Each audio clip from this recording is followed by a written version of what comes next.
Hey, metalheads, thanks for checking into Friday 13th YouTube channel. Today I've got a fantastic EP for you. This is by New York power metal band Wicked Maraya.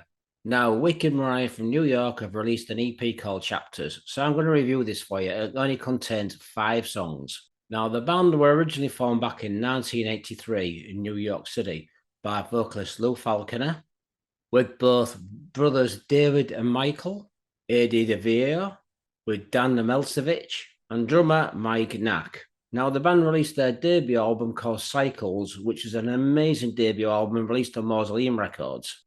This was released in 1994, and if you don't have this debut album, you're missing out on a fantastic album here, especially if you're a fan of Crimson Glory and Queensryche, with hints of Hittman, another fantastic band from New York City. This album would also remind me of a little bit of Rob Halford's previous band Fight, with 2 Florida bands, Iced Earth, and also a band called Powersurge. I absolutely love the debut album by Wicked Maraya Cycles. It's a fantastic album, and for me, it's a cult classic album. If you haven't got it, metalheads, check that one out. Recorded at the famous Morrisound Studios in Florida. Now, I'm pretty sure Tom and Jim Morrison produced this album, but the production is absolutely fantastic for a debut album. The band released a second album called No Hope for Humanity. Now the band went under the name of Maraya. For some strange reason, they changed the name. But if you want to check out a recent interview with Lou, which I've done, I'm going to leave you a link at the end of this review. So please check out this interview. It's a fantastic interview, folks. Now, No Hope for Humanity, guys, I thought was a really good album. Not maybe as quite as strong as the debut album Cycles, but it was still a powerful and interesting album to listen to. This album was released in 1996 on German label Rising Sun Records. The next album, Counterculture, was released in 1997. This was a slightly disappointing album, I have to say. No disrespect to the guys, but they went in a slightly different approach, different direction, which really didn't do the band any justice. But they bounced back later on with a fantastic album released on Massacre Records, which was called A Lifetime in Hell, released in 2016. A brilliant comeback album, folks. If you've not heard this album, check it out. So now we're going to talk about the EP.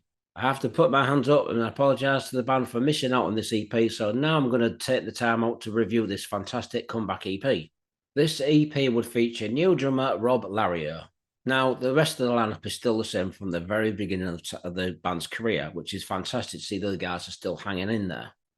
This EP takes you back to the first 2 albums, which is great. I really enjoyed the first 2 albums. It's got the Queensryche, the Crimson Glory vibe, and a little bit of the Hittman. So if you do like the first 2 albums, you're in for a treat if you've not heard this.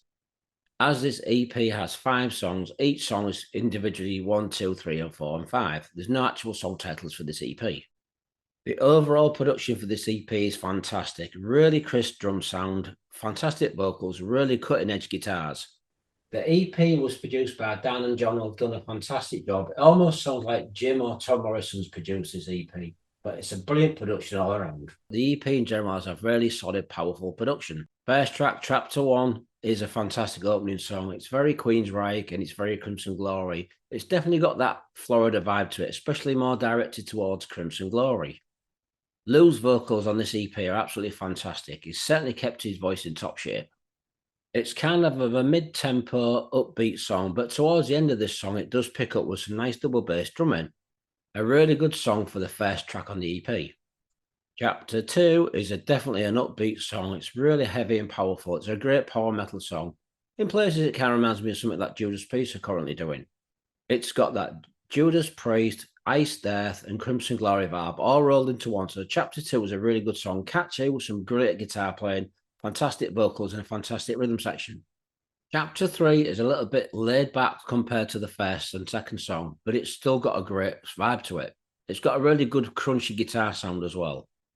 Lou's vocals on this song kind of remind me of something that Devin Graves would have done from Psychotic Waltz. It's a very unique style to his vocals on this song, but it fits in really well with the music. Chapter 4 is more of a semi-ballad. Some really good singing here by Lou, some really good guitar playing, some really well thought out structures for the song in general.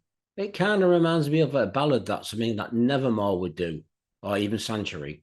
Last song, Chapter 5, this kind of reminds me of something that Rob Halford's band would have done, Fight, Small Deadly Space. So an interesting song. I can imagine Rob singing this song, but all in general, it's a really interesting song, very powerful, really well put together. I'm going to give this EP 4.5 out of 5. I think the production's fantastic. The songs are really, really good, and it's good to see him coming back to old school Wicked Maraya. So, guys, please check out this EP. Link at the bottom for you to order it. Thanks for watching, Metalheads. More reviews coming soon. Be safe.